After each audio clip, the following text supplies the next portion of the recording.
Hey guys, welcome back to the MJ Gooner podcast right here for the post-match review. Chelsea 2, Arsenal 2. A dreadful performance overall despite the comeback. This is, I would say, the worst performance I've seen in a while. Right? Before we scored the first goal, but the first 75 or 70 minutes, it was just really, really bad in general today. Certainly not the type of result that we're looking for after beating City. And of course, there's international break in between. Certainly dampened some of the momentum. But in general, that doesn't give you an excuse why we have been really, really horrible in the first half and also, the majority of the second half. I just don't think anything clicks today.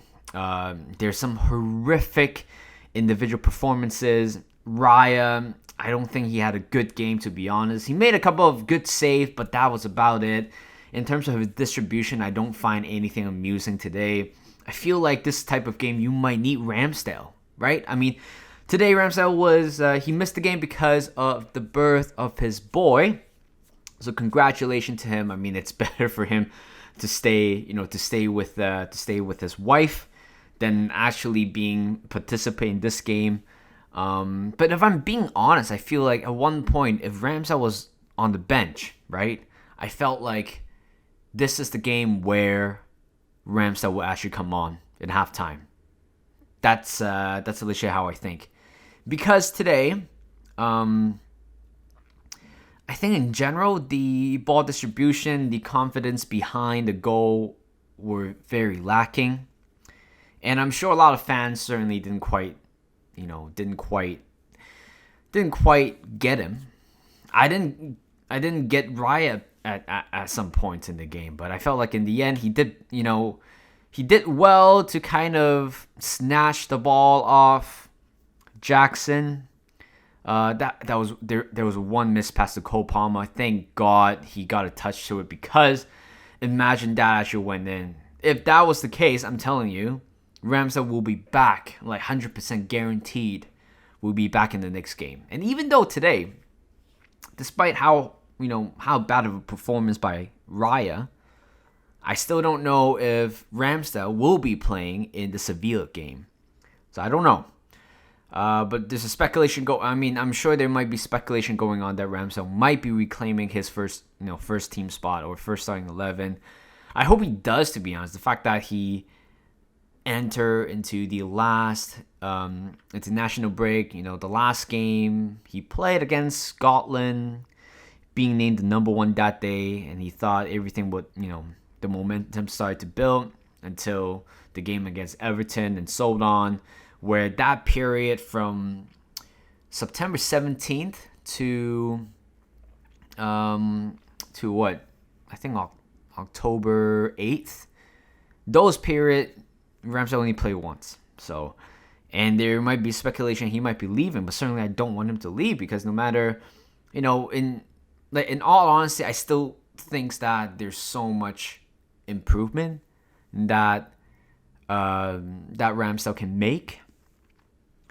He is 26-year-old Ramsdale, but I feel like there's so much more room to grow for him. So I would rather stick with Ramsdale at this point. I mean, the good thing about Raya is that we loaned him for $3 million. So in the end, if it didn't work out, he just kind of returned to Brentford and something will be sorted after that. Or maybe it's just because the first few games of the season for Raya, maybe he's not kind of, getting into the groove with what Arteta wants him to play. And today there was one scene where, the second goal that Mudryk scored, which annoyed me so much.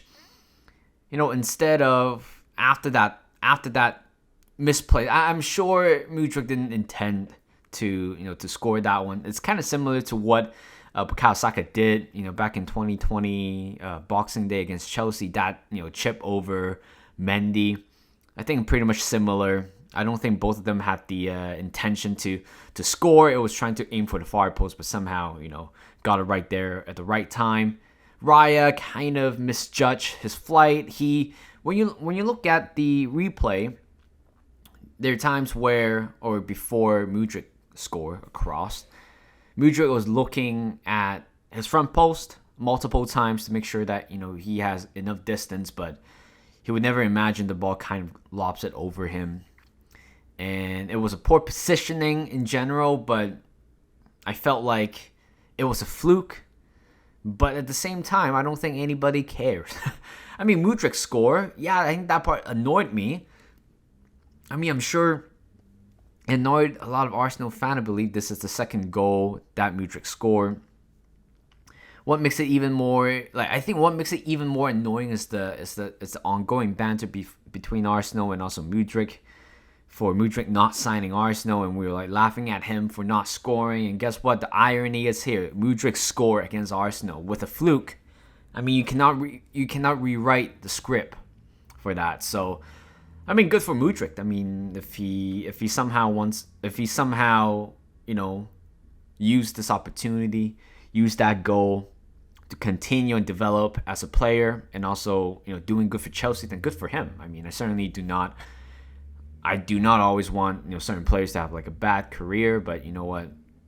They work so hard for a living to become a football player, so let them be. So going back to the first game, I mean, the starting lineup again, it's just the fact that Ramsdale is still on the bench. Well, not on the bench, he is, not there. Javier Vieira is another player who I would love to see him today. I felt like, Odegaard was just not there today. I'm sorry, but Odegaard was horrible. Like the touches, the passes, just feel like nothing clicked for him, or especially the midfield just kind of not working in general, just not cohesive enough.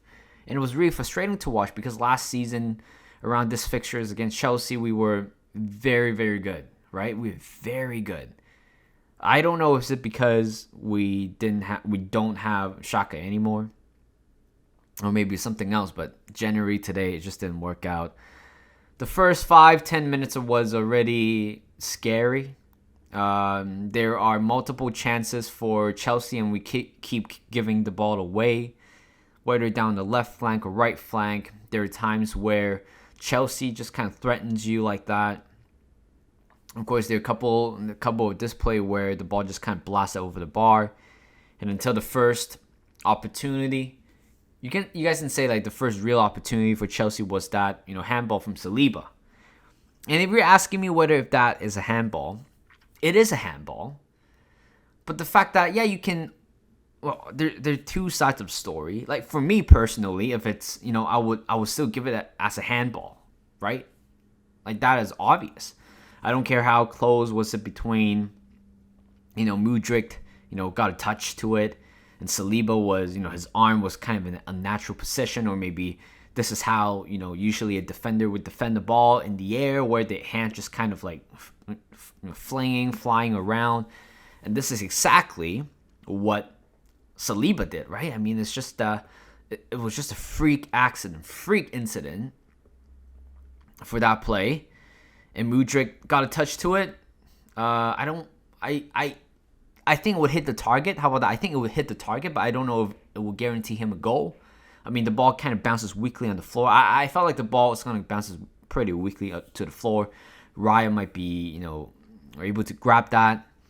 But I think that one was, like, to me personally, it's a penalty, right? I mean, we have seen a lot of incidents like this, similar to like this before, where you kind of go for a shot and you pretty much barely have any instinct, or barely have any opportunity to move your arms away. We've seen it a lot of times and still given the penalty. So for the sake of being consistent, I think that should have been a penalty. And Cole Palmer, I mean, he played against Arsenal twice already, scoring that brilliant goal in the Community Shield and slotting that. It was a good penalty, 1-0 down, and we start to wake up a little bit, because for the first 10-15 minutes or before the first goal, we're not able to keep the possession of the ball the majority of the time, right? And we've been trying to dink it to Martinelli, Saka, left to right, but it just falls right back to a Chelsea player. And it becomes really repetitive. And after conceding the first goal, I felt like we found the command, getting that possession back, right? In the first half, turns out we have 75% possession in general. But the problem is we only have 3 touches in the ball. There's so many times where I felt like, why not go for a shot? It was raining. the floor, the grass was slippery. Why not just, go for it? I mean, it's not the worst thing in the world. I mean, the first chance came from Zinchenko to Rice. That was a very good pass from Zinchenko, but Rice was kind of caught in between two minds. I don't think he was going for a shot. He was looking for a pass in the middle. Arguably, he can give it to Odegaard. If not, Saka should probably be a little bit more ambitious by driving down into the box. He would just kind of hang around, outside the box area, but I felt like, if Saka was also there, it might have been a totally different outcome. Later on, Jesus, Jesus was fine. I thought Jesus was the best in the first 15 minutes. And then after that, Colwell and also Thiago just kind of contains him perfectly. To be honest, he couldn't really go anywhere. But that one shot was just horrible. I mean, yes, be ambitious, try to go for goals if you can. But that one was just horrible. That little half volley, the ball was just like nowhere to be seen. And Odegaard just not having a good game in general. First touch was so off. Even in the first half, Saka was not good as well. I mean, Cucurella definitely pocketed him in the first half. I can honestly say that. I think defensively, I felt like despite the lack of possession that Chelsea has, I felt like Chelsea are more of a threatening side than Arsenal, right? They don't have the ball, but every time when they try to push you, when they try to counterattack you, I felt like they can create something that Arsenal can't within that 45-minute space. And I'm just really happy that we got out the first half, conceding one goal. That's it. I was hoping the referee to blow the whistle. And in the second half, Tomiyasu comes on for Zinchenko, which is, I believe it was true. Zinchenko gave away a yellow card within 10 minutes against Sterling or somebody else, maybe Conor Gallagher. I thought that was a good substitution. I feel like, we have possession, right? But the fact that, we still need to keep an eye on Sterling, Cole Palmer, especially on our left side. You need somebody to take care of things. And of course, Tomiyasu is definitely the 12th man of the Arsenal starting 11, especially when he is the favorite to be subbed on, the first place to be subbed on no matter what the situation is. And I thought Tomiyasu did pretty good today. And even though you take away Zinchenko, I'm sure Tomiyasu can replicate, what Zinchenko did in the most basic level. But this is pretty much what we wanted to do. Try not to exacerbate the game. And it's funny how I thought, we were 1-0 down, we're getting better. I felt like we are more ambitious on the left-hand side. And then the second half, you can clearly see we shifted the whole momentum to the left-hand side to Martinelli. But I felt like Martinelli a lot of times where he just kind of like headless chicken, just kind of, looking down but not quite looking up. A few good crosses in the middle, but heads it away to corner kick. And then the same thing happened again in the first and second half where we have great dominance in possession, but we just can't really find any openings, right? We try to diverge the ball down the line to Martinelli, Saka, and then when there's no option, you pass back and you keep going again back and forth. That's how we keep getting the possession, but not able to create any chances, which was very, very frustrating to watch. And that was at the moment where the announcer, I think it was John Champion and Andy Townsend, I think they were saying the last time where I think they talk about Canoe, that infamous comeback, that hat trick, and of course with that brilliancy from Canoe, with that pretty much 0-degree shot from the baseline. And guess what? Mudryk scored from that goal. I mean, that's the irony, guys, where you were just horrible throughout the whole game, right? Just horrible. And you thought things are getting better, and somehow the player that you've been bantering around scored, put a dagger at the back of your chest. You thought that was the game. Yeah, you can say Raya had, a bit of, problem with that positioning. Certainly he did, but I think it was just like a fluke. It's just another freak incident that happened on the pitch. It was just really, really lucky, right? You can halfly blame on Raya for his positioning, but I think other than that, what else can you do? I don't think you can do anything about that. Certainly, I didn't think like that at all. So, yeah, that was pretty much where I was thinking about turning off the TV. It was very, very close, guys. I mean, the fact that, like I said, nothing clicking in the middle, nothing clicking all around the world, all around the pitch. Like, the only thing that was kind of working is Saliba and Gabriel. But hardly, those two goals, you can't really blame any of them at all. You just can't really blame the defense. It was just really, really fluky. But defense was good today, right? We didn't concede any open play to the point where I thought, you know what, it's reasonable. It's a reasonable goal. A penalty and a fluke shot from Mudryk took the lead, and when the defense worked perfectly, right, then you have to start looking elsewhere. Like, where's the problem? The problem is clearly in the middle and also in the front three. Something was wrong, right? I mean, I don't want to take off Jesus, I don't want to take off Saka or Martinelli, but something needs to change. When you look to the bench, you look at Nelson, Havertz, Trossard, Smith Rowe, Partey, and you were like, okay, you have to make a sub, right? That's all nothing at this point. We're, 65, was this 65 minutes? I think they scored in the 48th minute, like very early on. Until you hit that 55th or 60th minute mark, Arteta need to think of something, because after conceding the second goal for a good 10, 20 minutes, we were just not getting any solution done. We're not seeing any good changes. We fired a couple of crosses in the box, but that was about it. But that was not the way to attack. When you see nothing worked out, then you have to start making the change here.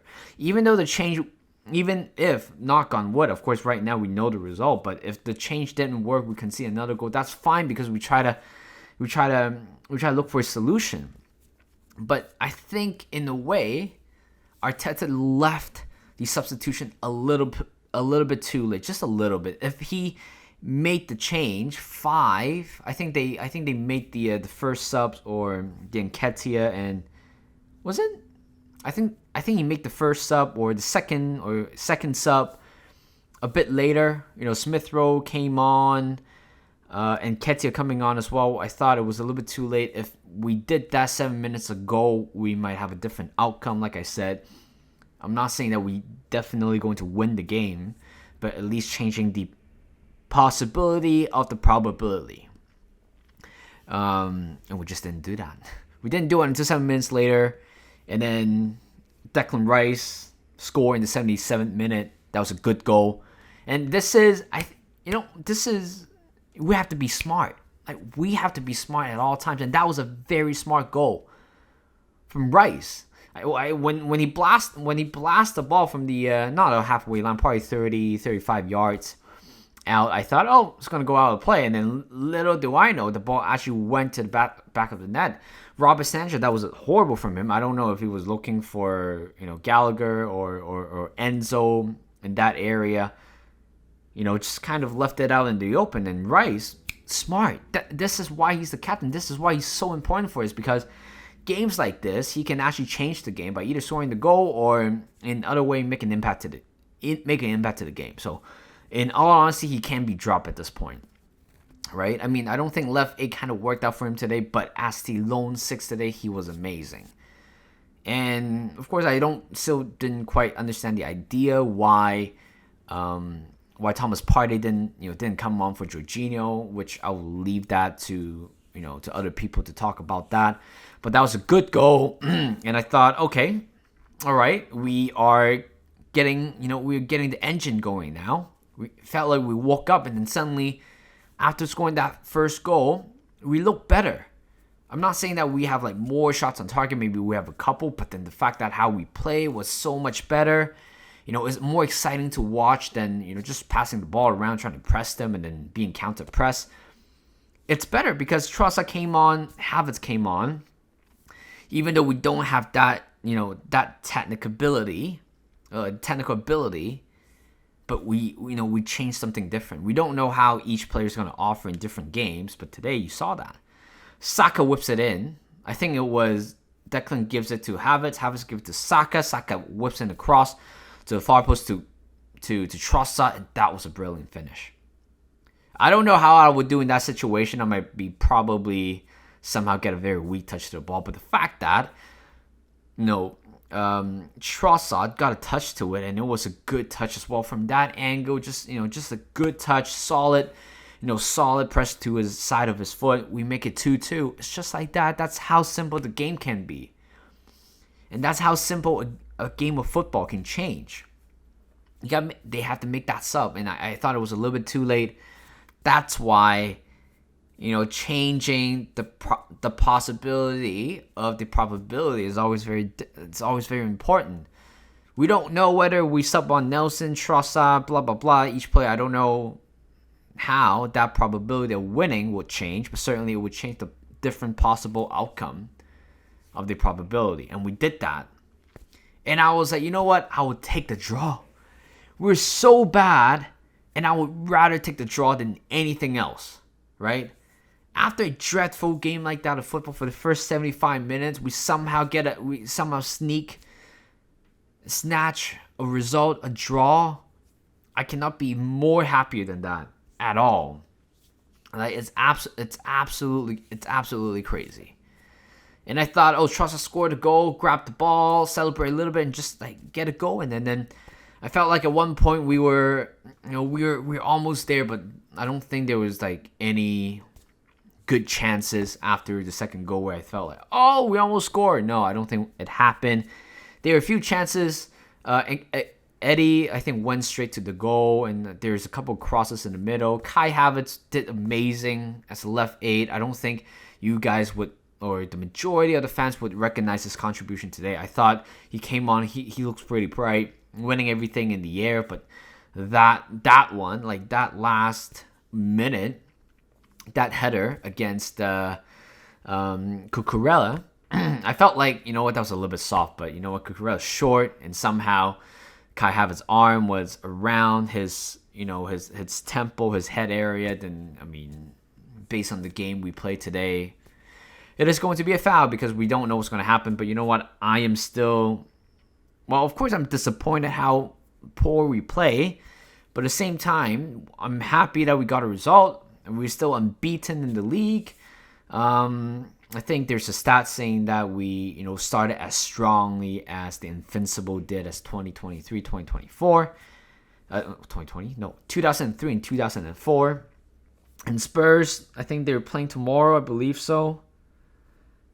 They're playing Monday on against Fulham at home, so it looks pretty certain that they're going to win. And I don't know why my voice starting to fade away like that, but for Chelsea, you can certainly, no matter how much we've been bantering about Chelsea, no matter how much we all hated, for me, how Top Bully were managing the team, but you cannot deny, something that's certainly going on with Chelsea in a positive way, right? I certainly don't like how Top Bully Americanized the whole management of Chelsea by giving them a good wage but a long amortization of the payment of their wage. I don't understand that at all.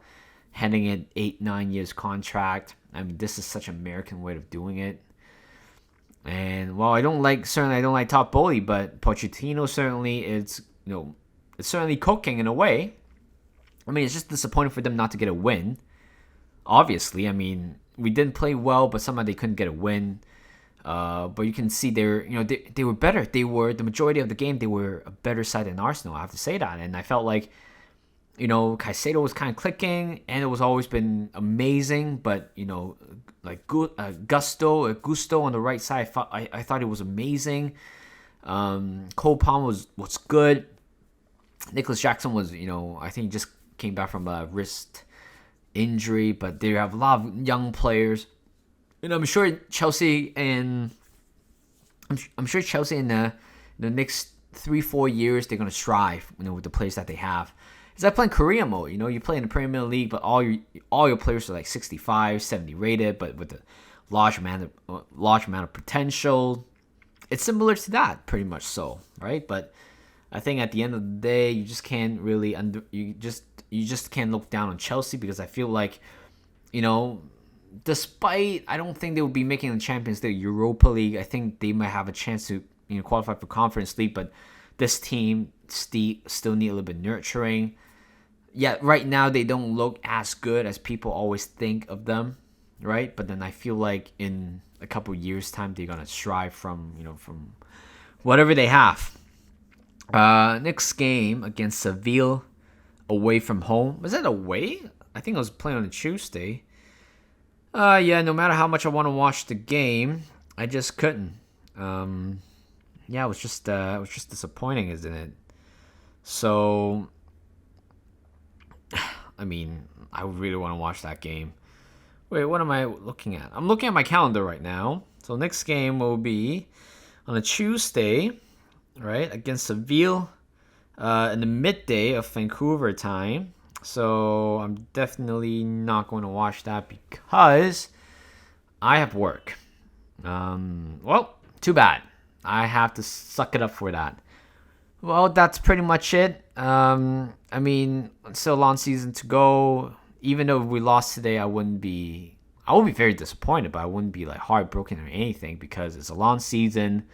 We're not a perfect team yet. We're still a very young team, but I'm sure at one point we will be look more convincing than in general.